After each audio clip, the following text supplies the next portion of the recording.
কিসের ইঙ্গিত? চারিদিকটা যেন ক্রমশ গাঢ় অন্ধকার ছেয়ে যাচ্ছে। এমন দিন তো বারবার আসবে না।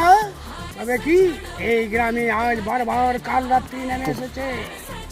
ঈশ্বর কোথায় তুমি রক্ষা করো, ঈশ্বর কোথায় তুমি রক্ষা করো।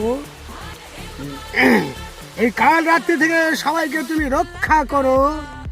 না না, বাহাদুর থাকতে কারো কোনো ক্ষতি হবে কেউ দেবে না। বারবার শয়তান নিজের মতো হেংসে খেলায় মেতে উঠবে, তা কিছুতেই মেনে নেব না। ওইদিকে আবার সর্বনাশের অন্ধকারটা আসতে পৃষ্ঠে কাউকে জড়িয়ে ধরতে চাইছে, আমাকে বাঁচাতেই হবে। শয়তান হাসছে, শয়তান হাসছে, নিজ অপরাধের থাবাটা এতবার বুকে বসাতে চাইছে।